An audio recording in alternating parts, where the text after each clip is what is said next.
The explosion ripped through the palace shield network at 3 a.m. Queen Velaratha stood at her chamber window, watching flames bloom across the eastern gardens, her 4 hands pressed against the reinforced crystal. Behind her, Captain Thorne materialized from the shadows, his rifle already charged. "Insurgents," he said quietly. 12 breach points. They're using human weapons. She turned from the window. Her wedding ring caught the firelight, a simple platinum band that felt heavier each day. 3 months married to Marcus Chen, the human ambassador. 3 months since she'd signed away her planet's sovereignty to end the border wars. 3 months of whispers that she'd sold her people for alien flesh. "Where is he?" she asked. Thorin's pause told her everything. Central Armory. He went alone. The armory was 17 floors down, past the throne room, through corridors now filled with smoke and screaming. Velrotha moved without hesitation, her ceremonial robes trailing behind her. Torin fell into step, barking orders into his comm unit. The palace guards were scattered, responding to simultaneous attacks across all wings. Textbook insurgent strategy. Overwhelm and divide, they found Marcus in the armory's main vault, surrounded by 3 bodies and a dozen rebels holding position behind overturned weapon crates. He'd stripped to his undershirt, blood on his knuckles, a plasma blade in one hand, and an outdated projectile pistol in the other. When he saw her in the doorway, his expression didn't change. "Stay back," he said.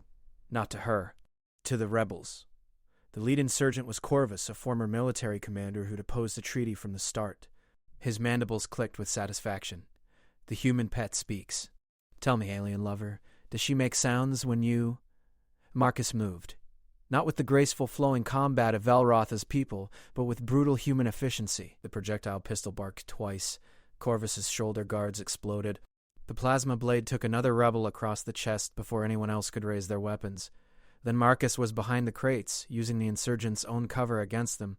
Velrotha had seen human combat footage during the war. Sanitized tactical recordings that made their movements look coordinated and strategic. This was different. Marcus fought like someone who understood violence at a cellular level. He didn't waste motion. Every strike had purpose. Every step calculated the next 3 moves. Thorin brought up his rifle, but Velrotha raised her hand. She wanted to see this, needed to see it.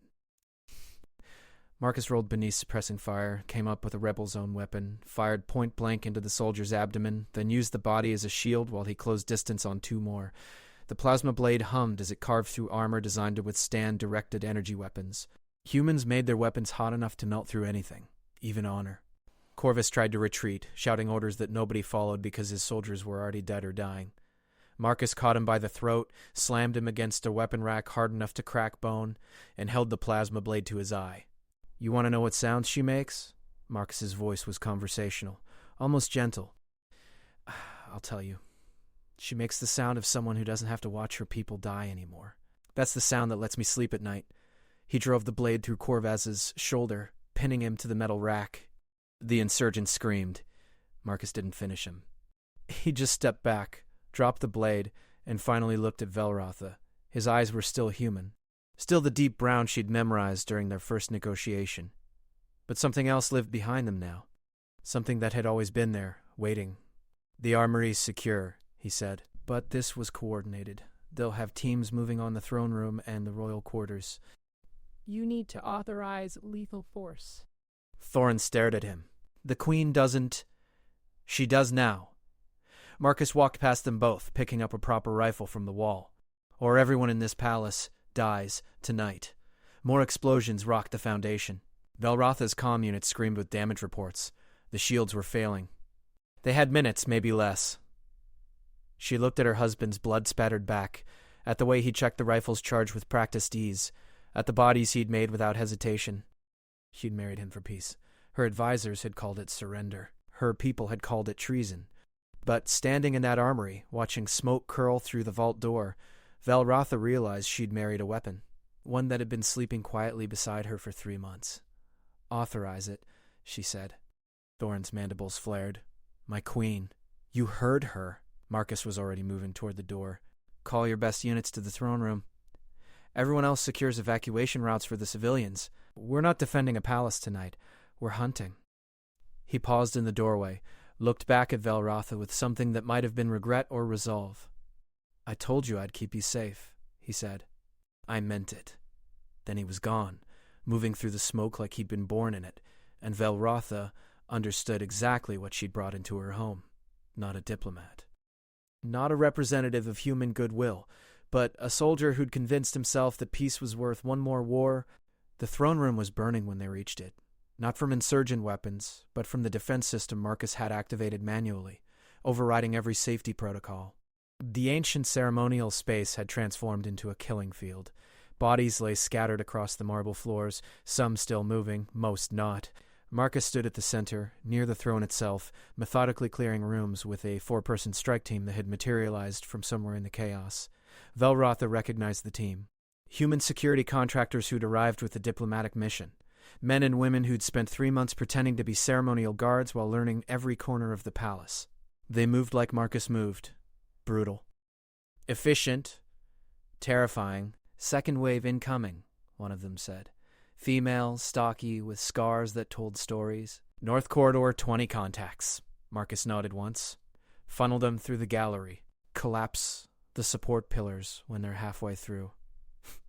That's a historical site, Velrotha heard herself say. He looked at her then, really looked at her, and she saw exhaustion behind the violence. It's also a choke point. Your choice, Vel. Preserve the past or protect the future. She'd never heard him use the shortened version of her name before. It should have felt intimate. Instead, it felt like a battlefield designation. Clean. Tactical, distant. Do it, she said. The gallery collapsed with a sound like the planet breaking. 20 insurgents disappeared beneath centuries-old stone columns and priceless artwork. The screaming lasted 15 seconds. Then silence, broken only by settling debris and the hum of Marcus's team reloading weapons. Thorin's comm unit crackled. Captain, we have reports of civilian casualties. The insurgents are targeting the Eastern Residential District. They're executing families suspected of supporting the treaty. Velrotha felt her blood chill. The Eastern District housed over 10,000 people, mostly children and elders. The insurgents weren't trying to overthrow her anymore. They were punishing her. Marcus was already moving toward the Eastern access corridors. How many guards can you spare? None. Thorin's voice cracked. We're stretched across 40 defensive positions. Then it's just us. Marcus checked his rifle charge. Your Majesty, you need to reach the secure bunker. The humans will escort you. No. Velrotha stepped in front of him. All 4 of her hands came up, a gesture of absolute authority among her people. You will not tell your queen where she goes in her own palace. Something flickered across Marcus's face. Recognition, maybe. Or respect. This isn't going to be clean. What I do in that district, you can't unsee it. I've already watched you kill a dozen of my people. Those were soldiers. This'll be different. He moved closer. Close enough that she could smell blood and smoke on his skin. Humans don't fight wars to win. We fight to make sure the other side never wants to fight again. What that requires... He paused. Your people won't forgive it. Or me. Maybe not you either. The palace shuddered with another explosion. Someone was screaming in the distance. Children! From the pitch! Velrotha thought about the treaty she'd signed, the peace she'd promised, the future she'd tried to buy with her freedom. I don't need forgiveness, she said. I need my people alive. Marcus held her gaze for 3 seconds. Then he nodded and turned to his team. Full assault protocols, no prisoners, no warnings. We end this in the next hour. The human woman with the scars smiled. It wasn't a pleasant expression. About damn time. They moved through the palace like a disease through veins. Velrotha followed because she'd meant what she said. She wouldn't hide while her husband fought her battles. Thorin came too, his rifle trained on Marcus's back half the time. She didn't blame him. She wasn't sure whose side the human was really on anymore. The Eastern District access corridor was a massacre. Insurgents had established a checkpoint, executing anyone who couldn't prove they'd opposed the treaty. Bodies lined the walls. Some were still warm. Marcus saw it, processed it, and his expression went completely flat. That scared Velrotha more than the anger would have. Thermal imaging shows 43 hostiles, the scarred woman said. They're holding the main plaza. Civilians trapped in the center, used as shields. Marcus studied the tactical display on her wrist unit. We go loud. Maximum shock and terror. They need to understand that holding civilians is suicide, not strategy.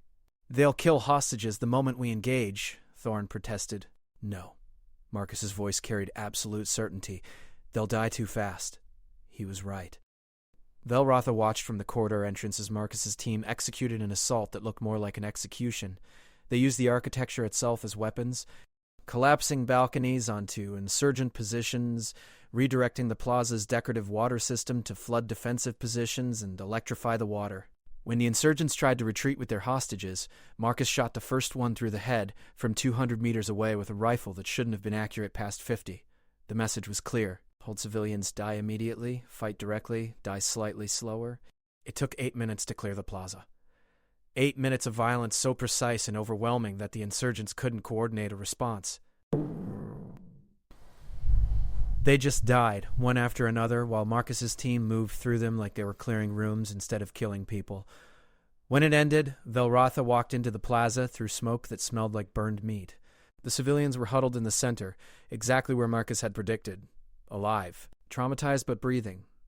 An elderly male approached her on shaking legs, his hands performing the traditional gratitude gesture. "The human saved us," he whispered. "He said you'd come." Velrotha looked past him to where Marcus stood reloading his rifle, his team forming a perimeter. His hands were steady, his breathing controlled. He looked like he'd been doing paperwork instead of killing 43 people in 8 minutes. "How many more?" she asked. Marcus didn't look up from his weapon. "Intelligence suggests 2 more major cells, one in the western industrial sector, one near the spaceport. They're probably abandoning the palace assault now that we've broken their momentum. We pursue or we let them regroup."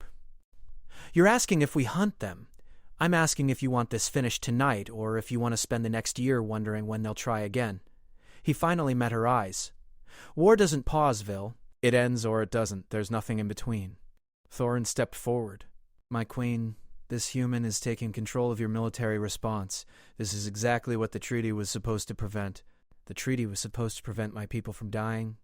Velrotha's voice came out harder than she'd intended. "How many casualties in the Eastern District?" Thorin checked his comm. 17 civilians dead, 34 wounded.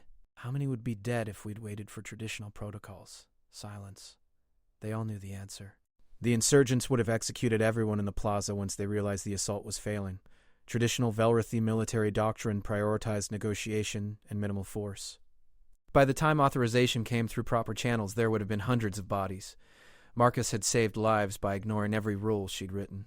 "Western sector," she said. "We finish this tonight." The western industrial sector was different. The insurgents had fortified it properly, turning factories and warehouses into defensive positions. Marcus studied the tactical map with his team, and Velrotha saw something change in his expression. Recognition. "They learned from the palace assault," he said quietly. "Whoever's commanding them has military experience." "Corvus was the military leader," Thorin said. "He's neutralized." Then someone else took command. Someone who understands human combat doctrine. Marcus pointed to 3 positions on the map. "These placements are designed to counter rapid assault tactics. They're expecting us to come in hard and fast. So we don't." The scarred woman frowned. "Siege tactics? That gives them time to fortify further." "No siege. We collapse the district." Marcus looked at Velrotha. "The industrial sector uses geothermal power, right?" "Deep core taps?" She felt her stomach drop. "You want to cause a seismic event. I want to make their fortifications irrelevant. Collapse the support infrastructure and their defensive positions become tombs." He paused. "But it'll take down the entire sector. Every building. Everything. The reconstruction cost will be astronomical." Thorin's mandibles flared with rage. "You're talking about destroying a quarter of the capital city. I'm talking about ending an insurgency without spending the next decade fighting them in every street." Marcus's voice remained calm, professional. "Your queen asked me how to finish this. That's how." The industrial sector employed thousands. Most had evacuated during the initial attacks, but there would still be people there. Workers who'd hidden in the factories, families living in the residential blocks that bordered the district. And yes, the insurgents, hundreds of them, dug in and ready to fight. "How many casualties?" she asked. Marcus worked the numbers on his wrist unit. "Civilian? Maybe 50 if we broadcast evacuation warnings first. Give them 30 minutes to clear the adjacent zones. Military casualties." He paused. "All of them. Every insurgent in that sector dies. That's genocide," Thorin said. "That's war." Marcus's eyes never left the map. They chose this. They attacked civilians, executed families, turned your capital into a battlefield. I'm offering to end it cleanly. Or we go in building by building, room by room, and watch your soldiers die for the next 3 weeks while the insurgents fade into the civilian population and start this all over again in 6 months. Velrotha thought about the bodies in the plaza. The children's screams. The elderly male's trembling hands as he thanked her for sending the human. Her people didn't fight like this. They negotiated, compromised, found peaceful solutions. That's why the war with Earth had lasted 18 years. That's why she'd married Marcus in the first place, to stop the endless cycle of careful, measured violence that never actually ended anything. She'd wanted peace, but peace required someone willing to make war so terrible that nobody wanted to fight anymore. Broadcast the evacuation warning, she said. 30 minutes. Then collapse it. Marcus nodded once and started issuing orders. His team moved immediately, accessing the geothermal control systems, placing charges at critical support points, calculating the cascade that would bring down an entire district. Thorin stood frozen, staring at her like she'd become something unrecognizable. You're murdering hundreds of our people, he said quietly. No. Velrotha's voice was steady. I'm saving thousands more. The insurgents chose violence. They brought this war. I'm ending it. The queen I serve doesn't end wars with massacres. Then maybe you serve a different queen now. The words hung between them. Thorin's hand moved toward his rifle, then stopped. His eyes shifted to Marcus, who'd noticed the movement and had his own weapon casually pointed in Thorin's direction. Not aggressive. Just ready, Captain, Marcus said softly. You're loyal. I respect that. But your queen just gave an order. You can follow it or you can stand down. Those are your only options. You don't give me orders, human, no. But she does. Marcus tilted his head toward Velrotha, and right now, I'm the only thing standing between her and another assassination attempt. So decide fast whether you're protection or a threat. Thorin's mandibles clicked rapidly, a sign of extreme stress among her people. Finally, he lowered his rifle completely. I serve the queen, even when I don't understand her. Good. Marcus relaxed slightly. When this is over, you and I are going to have a drink, and you're going to tell me every reason you think I'm destroying your culture. Fair? Fair? The evacuation warning broadcast across every comm channel. 30 minutes to clear the adjacent zones. Velrotha listened to her own recorded voice telling people to run, to leave their homes, to trust that their queen was protecting them. She wondered if they'd believe it, wondered if she believed it herself anymore. Marcus's team worked with mechanical precision, placing charges that would trigger a controlled collapse of the geothermal systems. The explosion wouldn't be large. It didn't need to be. The district's entire infrastructure was built on a carefully balanced network of support columns and thermal distribution. Remove enough critical points and physics would do the rest. 28 minutes into the countdown, Marcus's comm crackled. One of his team positioned at an observation point overlooking the district. Thermal imaging confirms insurgent positions are staying put. They think it's a bluff. Marcus looked at Velrotha. Last chance. We can still go in conventional. She thought about the elderly male's trembling hands, the children's screams. 3 months of whispers that she'd betrayed her people. 3 months of Marcus sleeping beside her, never mentioning the violence he was capable of, never pushing her to see him as anything except what the treaty required. But he'd known this was coming. From the moment they'd signed the agreement, he'd known that peace was just the space between wars, and someone would eventually test it. He'd prepared for this, planned for it. Maybe even waited for it. Execute, she said. The collapse started with a sound like thunder underground. Then the ground rippled, and entire buildings began to sink, not fall, sink. The geothermal systems failed in a cascading sequence, and the earth itself seemed to swallow the district. Factories disappeared into sudden sinkholes. Warehouses folded in on themselves. The insurgent fortifications so carefully prepared became mass graves in less than 3 minutes. Velrotha watched from the palace observation deck, her 4 hands pressed against the crystal again. Behind her, Marcus stood silent, his rifle finally put away. He didn't look satisfied, didn't look proud. Just tired. How many? She asked. 437 insurgents confirmed in the district, civilian casualties estimated at 43. Better than projected. He paused. The spaceport cell is already broadcasting surrender. They watched what happened. They don't want to die like that. So it's over. For now. Marcus stepped beside her, looking out at the smoke rising from the collapsed district. Insurgencies don't end, Vel. They just pause. In 6 months or a year, someone else will decide the treaty was a mistake. And we'll do this again. Unless you're willing to let me train your military. Really train them. Not the ceremonial protocols and honor-based combat. The human way. Make war so efficient and terrifying that nobody wants to fight you. Velratha looked at him. At the blood still on his shirt. At the exhaustion in his eyes. At the careful distance he'd maintained between them since the armory. You've been waiting for this, she said. Since the beginning. You knew I'd need you to be this. I knew you married a diplomat because that's what the treaty required. But I'm not a diplomat, Vel. I'm a soldier who learned how to wear a suit. And yeah, I knew eventually you'd need the soldier more than the suit. He met her eyes. I'm sorry it happened this fast. Are you... She stepped closer. Or are you relieved you don't have to pretend anymore?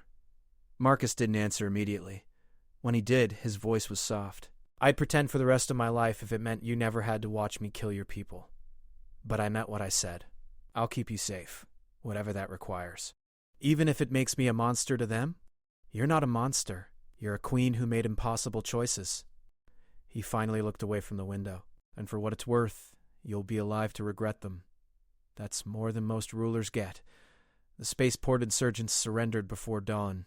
Marcus's team processed them efficiently, separating leaders from followers, identifying supply networks and safe houses. Within 6 hours, they'd dismantled the entire insurgent infrastructure. Not through interrogation or negotiation, but through systematic analysis of captured data and strategic pressure on known associates. Velratha watched Marcus work and realized she was seeing something her people had never developed. The human capacity for organized, industrial-scale violence. They didn't fight with honor or tradition. They fought to win, and winning meant making the enemy incapable of fighting back ever again. The council is demanding an audience, Thorne said quietly. They want answers about the industrial district. Let them wait. Velratha's voice came out harder than she'd intended. They didn't watch the plaza. They didn't see what the insurgents would have done. They saw you order the death of hundreds. I ordered an end to the war. There's a difference. Thorne's mandibles clicked softly. Is there? Or is that what you're telling yourself? She wanted to be angry at him. Wanted to defend her choices. But standing in the command center, watching Marcus's team catalog insurgent assets with mechanical precision, she wondered if Thorne was right. Had she ended a war, or just proven that she was willing to fight like her enemies? The council audience was exactly as brutal as she'd expected. 12 elders, all of whom had opposed the treaty, now demanding to know why she'd given a human authority over military operations, why she'd destroyed a quarter of the capital, why she'd married an alien and then let him slaughter her people. Velratha sat on her throne and let them speak. She didn't interrupt, didn't defend, just listened while they cataloged her failures and questioned her legitimacy. When they finally finished, she stood. The insurgents killed 17 civilians in the Eastern District, she said. They would have killed hundreds more if I'd waited for traditional protocols. The industrial sector collapse killed 43 civilians. It also killed 400 insurgents who were planning to bomb the central schools. We found the evidence in their safe houses. Targets, timelines. They were going to kill children to punish me for choosing peace. The council chamber fell silent. One of the elders, an ancient female named Kortha, leaned forward. You're saying the humans saved lives. I'm saying my husband ended a war before it could really start. Velratha looked at each council member in turn. You opposed the treaty because you thought it made us weak, subservient to human interests. But I didn't marry Marcus to surrender. I married him because humans understand something we've never learned. How to make war so terrible that peace becomes the only rational choice. That's not our way, Kortha said softly. No, it's not. And that's why we lost 18 years fighting them. That's why the insurgents thought they could overthrow me. Because we're so committed to honor and tradition that we've forgotten how to protect what matters.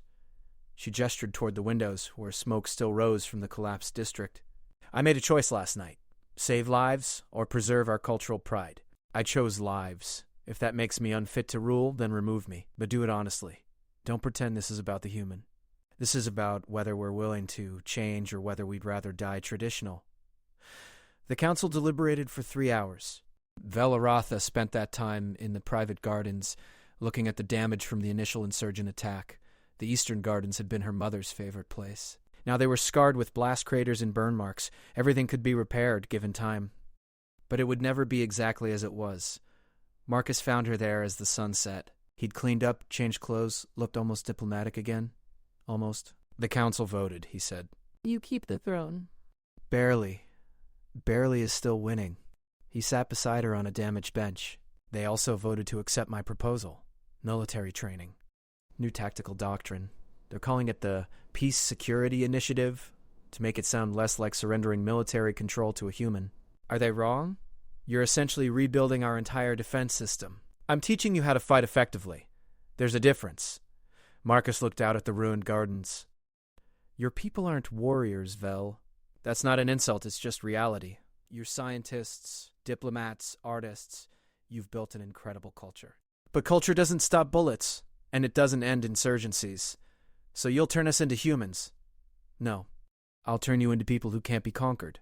What you do with that is up to you. He paused. The training program is voluntary. Any soldier who doesn't want to learn human tactics can maintain traditional service. It'll just limit their advancement. You're building a parallel military. One that fights like you. I'm building an option. When the next crisis comes, and it will come, your commanders will choose whether to handle it traditionally or to handle it effectively. He looked at her directly. And you'll choose whether to let them die honorably or live practically.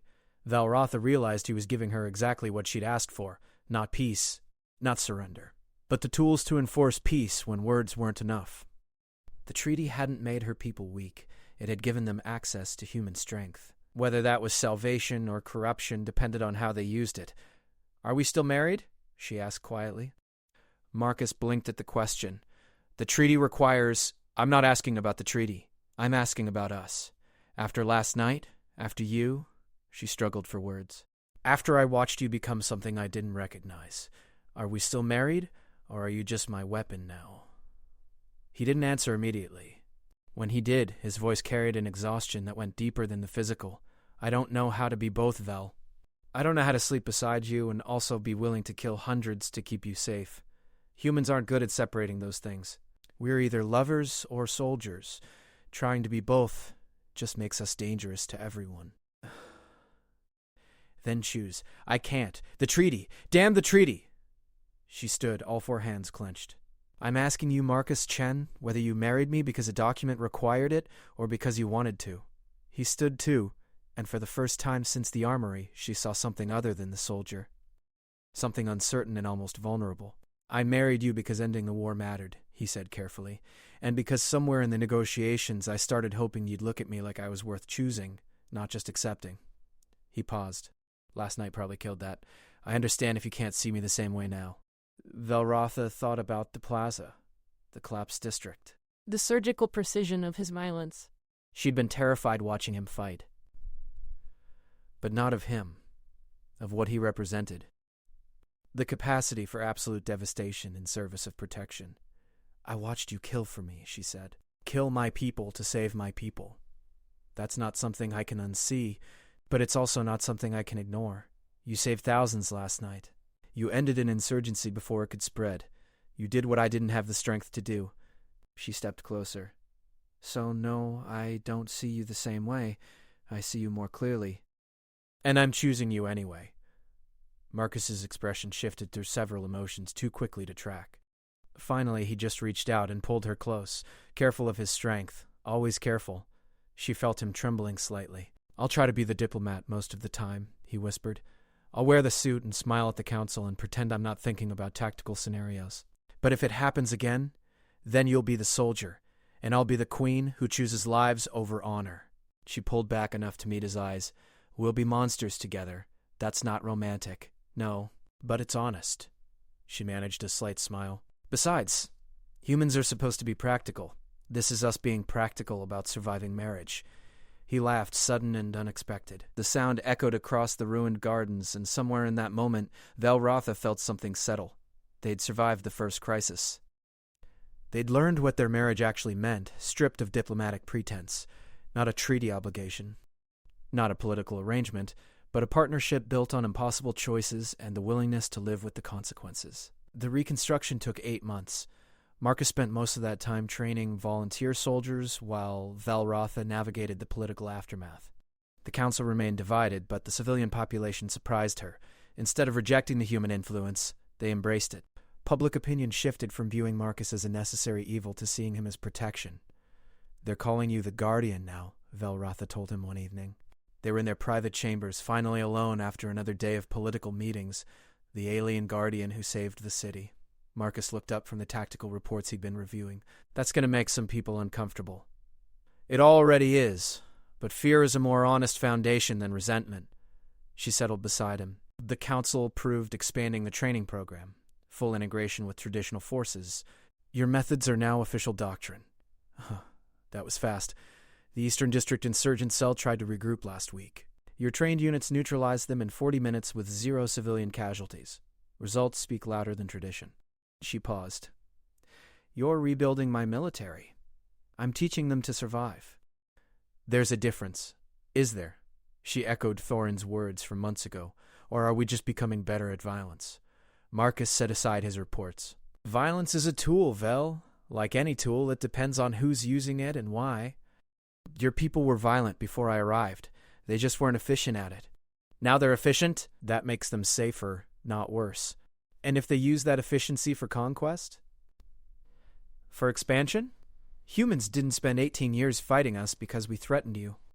We fought because we were in the way of your territorial interests." True. Marcus didn't deny it.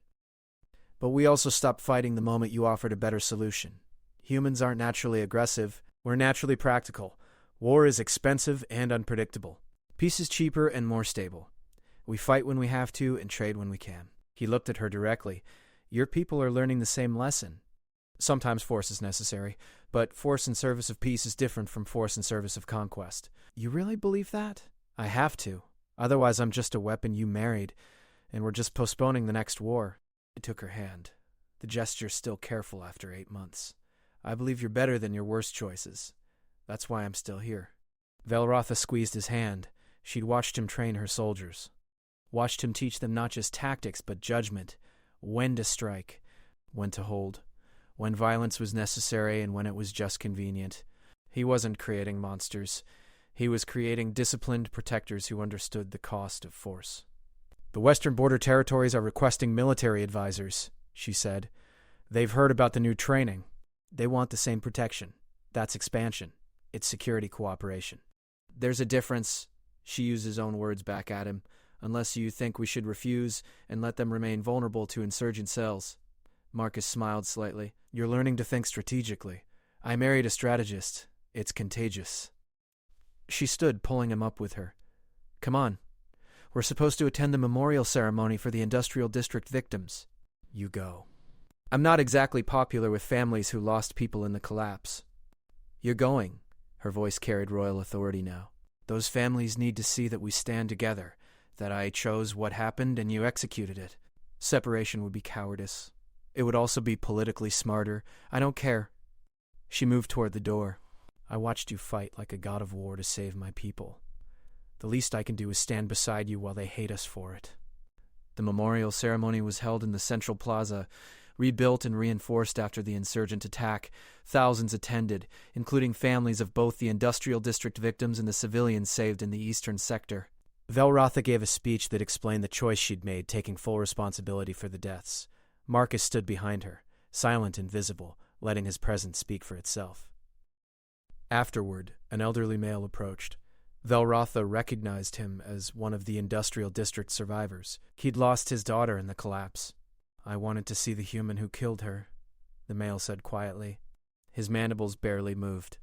"I wanted to understand why." Marcus met his eyes without flinching. "'Cause the insurgents were planning to bomb the schools. Your daughter's life and 42 others prevented thousands of children from dying. It wasn't fair. It wasn't just. But it was necessary. You sound like you believe that. I have to. Otherwise, I'm just a murderer, and your daughter died for nothing." Marcus's voice remained steady. "I'm sorry she's dead. I'm sorry the Queen had to make that choice, but I'm not sorry thousands of children are still alive. I won't apologize for that." The elderly male stood silent for a long moment. Finally, he performed a traditional forgiveness gesture, the kind reserved for unavoidable tragedies. My daughter taught at the central school, he said. Third-year literature. She would have been there when the bombs went off. He looked at Velrotha. You saved her students. That's what she would have wanted. He turned and walked away, and Velrotha felt something in her chest crack. Not everyone would forgive them. Not everyone should. But some would understand, and understanding was enough. A year after the insurgency, the palace had returned to something resembling normalcy. The training program was fully operational, with 3,000 soldiers now certified in human tactical doctrine. The council still complained, but they'd stopped demanding Marcus's removal. Public opinion had shifted decisively in favor of the new approach to security. Velrotha found Marcus in the training center, observing a simulation exercise. The soldiers moved with a precision that would have been impossible a year ago, responding to threats with controlled aggression instead of ceremonial protocols. They're good, she said. They're adequate. Marcus pointed to a tactical error in the simulation. See that? Second squad broke formation to pursue a single target. In a real scenario, that gap would get them killed. They're still thinking about individual glory instead of unit cohesion. Cultural habits are hard to break, true, but they're learning. He shut down the simulation. The border territories have requested full security integration. They want joint command structures and combined training facilities. That's basically a military alliance. It's protection. It's the beginning of a federation. Marcus looked at her seriously. Your people are changing, Vel. The treaty was supposed to end a war. Instead, it's creating something new. A culture that combines your scientific advancement with human military efficiency. That's powerful. Maybe too powerful. You think we'll become conquerors. I think you'll become capable of it. Whether you choose that path depends on the next generation. The children growing up now, watching human soldiers train their parents, seeing tactical doctrine replace traditional honor codes, they'll define what this new culture becomes. Velrotha considered that. She'd spent a year trying to hold together the old way while building something new. But Marcus was right. The children didn't have that conflict. They'd grow up knowing both approaches, choosing naturally between them. Then we make sure they choose wisely, she said. Education alongside training. Philosophy alongside tactics. We teach them that power is responsibility, not opportunity. That's ambitious. So is marrying you. She smiled. We've survived this far. I think we can handle raising the next generation to be better than we are. Marcus pulled her close, and for the first time in a year, she felt him relax completely. Not the diplomat, not the soldier, just the man she'd chosen to stand beside through impossible circumstances. For the record, he said quietly, I'm glad you married me. Even with everything that happened, even though I made you kill your way through a city, even though you trusted me enough to be what you needed instead of what you wished I was. He kissed her forehead. That's more than most marriages get, Velrotha laughed. Humans really are practical about everything. Survival strategy. We romanticize what's comfortable and accept what's necessary. He pulled back slightly. But I do love you. Just so we're clear. I love you too. Just so you know it's not the treaty talking. Good. Because the treaty's technically fulfilled now. I could leave if I wanted. Could you? Marcus looked out at the training soldiers, at the palace he'd defended, at the culture he'd helped rebuild. No, I really couldn't. This is home now. You're home. Even when it's complicated. Especially when it's complicated, Velrotha corrected. Humans thrive on challenges, remember? True. He smiled. So what's next? Border integration? Expanding the training program? Starting a family? She blinked at the last suggestion. You want children? Eventually, if you do. No pressure. Is that even possible? Human Velrathi genetics? The medical council says yes, with assistance. But the cultural implications would be significant. Creating an entirely new hybrid population? Yeah, that's significant. Marcus considered it. Also kind of perfect. Children who belong to both cultures naturally. Who don't have to choose between human pragmatism and Velrathi tradition because they embody both. Or children who belong to neither culture and create something entirely new. That too. He took her hands. All 4 of them. But that's years away. First we finish rebuilding, make sure the peace holds. Prove that what we're building is sustainable. Velrotha nodded. They had time. The war was over. The insurgency was broken. The reconstruction was ongoing but successful. For the first time in years, the future felt possible instead of desperate. 2 years after the insurgency, delegates from 3 neighboring systems arrived to discuss security cooperation. They'd watched what Velrotha's military had become and wanted the same transformation. Marcus spent 6 months negotiating training exchanges and tactical cooperation agreements while Velrotha managed the political implications. "We're building an alliance," she told the council during a particularly heated session. "Not through conquest or coercion, but through shared interest in security. That's what the treaty was supposed to achieve." "The treaty was supposed to end human interference," Kortha said. "Instead, we're spreading it across 3 systems. We're spreading stability, peace, protection." Velrotha gestured toward the data displays showing insurgent activity in the neighboring systems. "They're fighting the same threats we faced. We can help them survive, or we can watch them collapse. Those are the options." The council approved the alliance, 7-5 again. Barely winning was becoming a pattern, but Velrotha had learned that narrow margins were enough when the alternative was disaster. Marcus found her afterward, exhausted from another day of political warfare. "The 3rd system requested you personally oversee their military restructuring. They trust you more than they trust human advisors. Because I'm not human. Because you made the hard choice and survived it. You're proof that change doesn't mean surrender."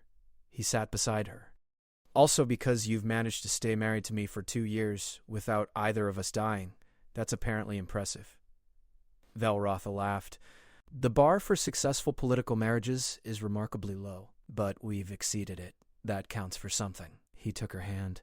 "I've been thinking about your question, about children. I think I'm ready if you are." She looked at him, this human who'd crashed into her life and transformed everything, who'd fought like a god of war to protect her people, who taught them to survive instead of just endure, become something more than the treaty required and something better than either of them had expected. "I think I'm ready too," she said. "But we're doing this properly. Medical oversight. Cultural counseling, education planning for hybrid children." This can't just be about us." "Agreed. Also, we're telling the council after it's done. I don't want them voting on whether we're allowed to have children, politically wise. Survival strategy." He smiled. "I learned from the best." They started the process quietly, working with medical specialists who'd been researching human Velrotha compatibility since the treaty signing. The genetic modifications required were complex but achievable. Within 6 months, Velrotha was pregnant with twins, hybrid children who would belong to both their cultures and transcend both. The announcement caused exactly the political chaos they'd expected. Half the council celebrated the symbolic union, half demanded investigation into whether the children would be legitimate heirs. The neighboring systems watched with fascination, seeing the alliance literally embodied in the next generation. Marcus handled the political opposition with the same strategic precision he'd used to end the insurgency, not through force, but through making their position untenable. He brought in xenobiological experts who confirmed the children's genetic stability. He arranged for cultural historians to demonstrate precedents for hybrid succession in other systems. He systematically dismantled every argument against their legitimacy until opposition became politically expensive. "You're scarier in diplomatic negotiations than you are in combat," Velrotha told him one evening. She was 6 months along now, her body adapting to the hybrid pregnancy with minimal complications. Same skill set. Identify the objective. Neutralize opposition. Achieve victory with minimal casualties. He rested his hand carefully on her swollen abdomen. "Except this time the objective is making sure our children inherit a stable system instead of a political nightmare. Our children are going to change everything. You understand that? I'm counting on it." Marcus's eyes held that same exhausted certainty she'd seen during the insurgency. "We built something new, Vel. A culture that values both tradition and adaptation, protection and progress. Our children will be living proof that different approaches can coexist, that human and Velrotha aren't enemies or compromises, but complementary strengths." That's optimistic. That's necessary. Otherwise, we're just repeating history with prettier language. The twins were born during the annual remembrance ceremony for the industrial district victims. Velrotha insisted on attending right up until her water broke during the memorial speech. Marcus carried her through the crowd while her security detail scrambled to clear a path to the medical center. The entire capital watched their queen being rushed to the hospital by her human husband, and somehow that became the defining image of the alliance's 3rd year. The twins were healthy. 1 boy, 1 girl. Hybrid in every way that mattered. They had Marcus's brown eyes and Velrotha's 4-fingered hands. Human facial structure but Velrotha's skin coloring. Genetic compromises that created something entirely new. "They're perfect," Marcus whispered, holding them both with practiced care. Absolutely perfect. Velratha watched him cradle their children and felt something fundamental settle in her chest. This was what the treaty had really been about. Not ending a war, but creating space for something impossible to become real. Two species learning to build a future together instead of just coexisting in exhausted peace. What are we naming them? She asked. I was thinking we combine cultural traditions. Human first names, Velrathi family designations. The Council will hate that. The Council hates everything. Let's give them something worth complaining about. He looked down at the twins. What do you think? Ready to redefine two cultures just by existing? The children obviously couldn't answer, but Velaratha thought she saw something like determination in their tiny faces. Or maybe that was projection. Either way, their children would grow up in a world that their parents had rebuilt through impossible choices and necessary violence. They'd inherit both the peace and the knowledge of what it cost. Welcome to the universe, she whispered. Your father and I broke a few rules to make sure you'd have one. Marcus smiled. That's one way to describe rebuilding military doctrine and collapsing a city district. It's the version they'll tell in school. Sanitized history for political convenience. How traditional. How human, she corrected. We're learning from you in more ways than tactical doctrine. He laughed quietly, careful not to disturb the sleeping twins. Then my work here is done. I've successfully corrupted an entire culture with practical thinking. Mission accomplished, soldier. Diplomat, he corrected gently. I'm a diplomat who occasionally fights like a god of war. There's a difference. Velratha looked at him holding their children, and she knew that difference didn't really matter anymore. He was both. He'd always been both. The treaty had just given him permission to stop pretending otherwise, and she loved him for it. For the violence and the gentleness, for the tactical precision and the careful tenderness, for being exactly what she'd needed when her world was collapsing, and for staying exactly what she'd chosen when peace returned. They'd built something impossible, a marriage that transcended politics, an alliance that transformed cultures, a family that embodied the future they'd fought to create. It wasn't perfect. Nothing built from war ever was. But it was theirs, and it was real, and it was worth every impossible choice they'd made to get here. The twins stirred, and Marcus began humming something soft and human while Velratha performed the traditional Velrathi blessing gesture. Two cultures. One family. One future. Exactly as it should be.